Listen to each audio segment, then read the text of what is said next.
Hello दोस्तों, welcome to dear ma'am. दोस्तों, जैसा कि आप सभी जानते हैं, आगामी 17 अक्टूबर को आपका जूनियर रेलवे का एग्ज़ाम है, जिसमें 1504 पोस्ट आपके सहायक अध्यापक और 300 कुछ पोस्ट आपके प्रधानाध्यापक के लिए हैं।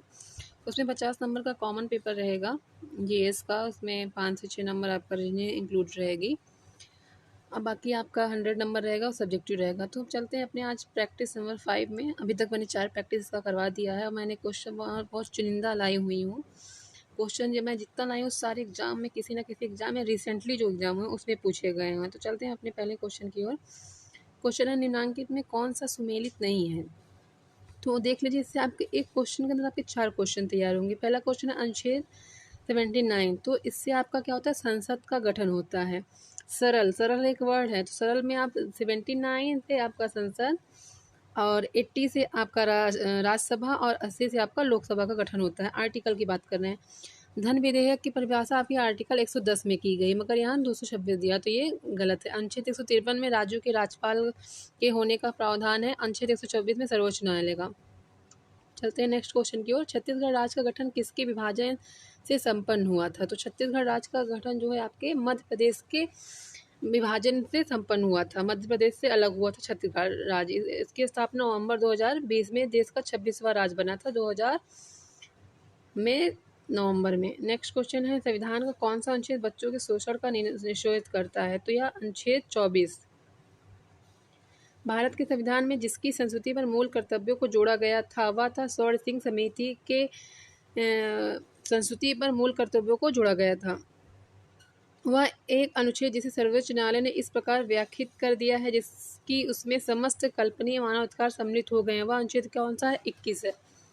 नेक्स्ट क्वेश्चन, निम्नलिखित में से किस प्रस्ताव का प्रासंगिक संबंध संघीय बजट से है? तो यह कटौती प्रस्ताव से है। राष्ट्रपति द्वारा राज्यसभा के कितने सदस्य मनोनीत किए जा सकते हैं? तो राष्ट्रपति जो है आपके राज्यसभा में 12 एंग्लो इंडियन और लोकसभा में 2 एंग्लो इंडियन को मनोनीत करते हैं, मगर वर्तमान में 104वें संविधान संशोधन के तहत अब जो 2 एंग्लो इंडियन लोकसभा में राष्ट्रपति मनोनीत करते थे उसका ये प्रावधान खत्म कर दिया गया। अब आपके वर्तमान में संख्या कितनी है? 550। लोकसभा की अधिकतम संख्या कितनी है? 550। इस चीज का ध्यान दीजिएगा। लोकसभा की अधिकतम संख्या 552 थी, मगर वर्तमान में किसकी हो गई है? 550। नेक्स्ट क्वेश्चन चलते हैं, राष्ट्रपति लोकसभा में किस सीमा तक आंग्ल भारतीय समुदाय के सदस्यों को मनोनीत कर सकता है? 2 से अधिक। मगर देखिए 104वें संविधान संशोधन द्वारा इसको समाप्त कर दिया गया है। इस चीज का ध्यान दीजिएगा। निम्नलिखित में से कौन सा अनन्य रूप से प्रशासकीय तंत्र से संबंधित थी? तो यह पाल ए पिल्बी रिपोर्ट। दिए गए युग्म कौन सा सुमेलित नहीं है? तो देखिए, लखनऊ छावनी परिषद, कानपुर में नगर निगम है, गाजियाबाद में आपका नगर पालिका परिषद ना होकर नगर निगम है, काकोरी में आपका नगर पंचायत है। पंचायतों में अध्यक्ष पद के लिए आरक्षण का आधार है लिंग और जाति पर।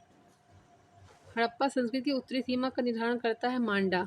हड़प्पा संस्कृति की उत्तरी सीमा का निर्धारण मांडा करता है। पवित्र गायत्री मंत्र जिस ग्रंथ से अंतर्विष्ट है वह है ऋग्वेद। सम्राट हर्षवर्धन ने जिस स्थान पर राजधानी स्थापित की थी वह कौन था? कन्नौज। हर्षवर्धन की राजधानी थानेश्वर से कन्नौज। गुप्त अभिलेखों में दिनार जिसका वाचक वह है स्वर्ण सिक्का और रूपक जो है आपका रजत सिक्का।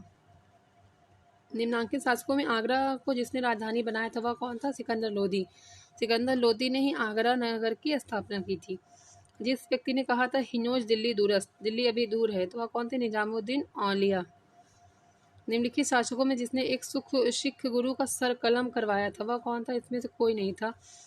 सिख गुरु अकबर ने नहीं करवाया था, शाहजहां ने। सिख गुरु जहांगीर। निम्नांकित चित्रकारों में जहांगीर ने जिसे नादिर उज़ जमा की पदवी प्रदान की थी तो वह कौन था? अबुल हसन। जैसा कि आप जानते हैं कि जहांगीर के शासन में चित्रकला जो है पराकाष्ठा पे थी। बंगाल को विभाजित करने में लॉर्ड कर्जन का वास्तविक उद्देश्य था बंगाल में राष्ट्रीयता से जुड़ी शक्तियों का निर्बलीकरण। 1814-17 की अवधि में जिस क्षेत्र का तालुकेदारों ने अंग्रेजी शासन के विरुद्ध विद्रोह किया था वह कौन था? अलीगढ़। खिलाफत आंदोलन के साथ कौन सा आंदोलन प्रारंभ किया था? तो यह 1920 में असहयोग आंदोलन।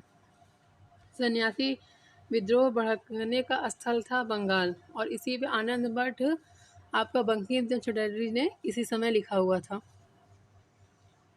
मुंडा बगावत का नेता कौन था? बिरसा मुंडा था।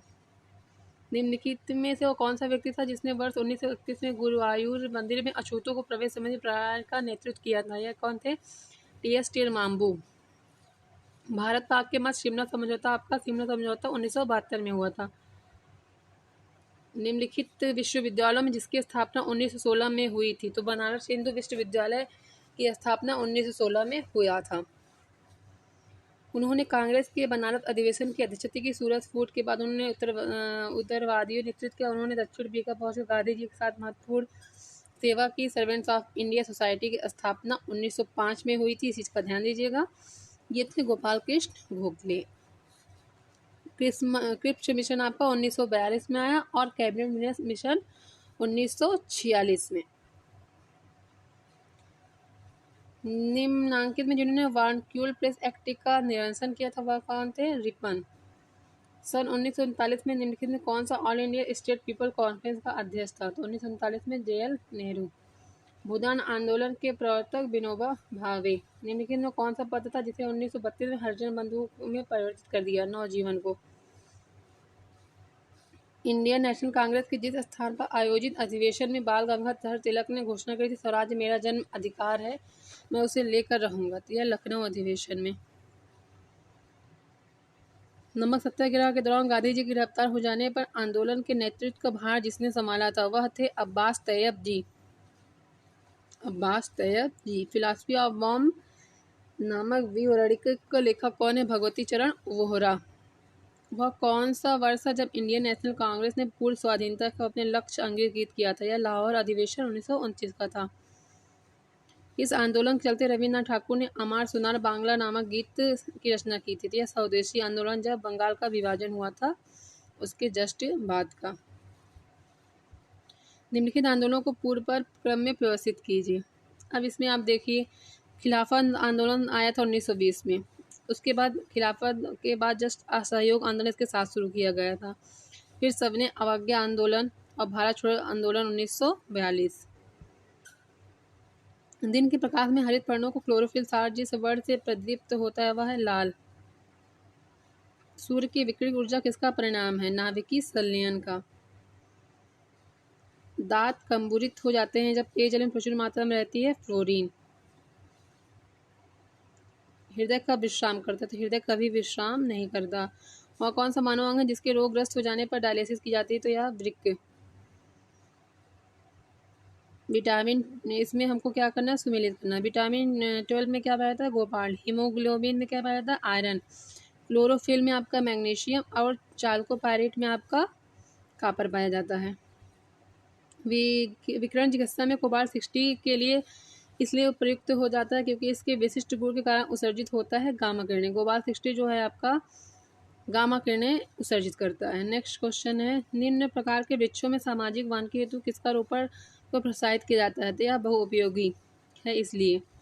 नेक्स्ट क्वेश्चन, निम्नलिखित में मीन कौन सी है? तो इसमें देखिए, crayfish, silverfish, cuttlefish, ये आपके एक कीट है, बट फ्लाइंग फिश आपका वास्तविक में फ्लाइंग फिश आपका मीन है, मछली है। नेक्स्ट क्वेश्चन है, निम्नलिखित में कौन सा पक्षी 3000 किलोमीटर प्रति घंटा की रफ्तार से हवा में गोता लगा सकता है? तो यह है पेरेग्रीन फाल्कन। Peregrine falcon.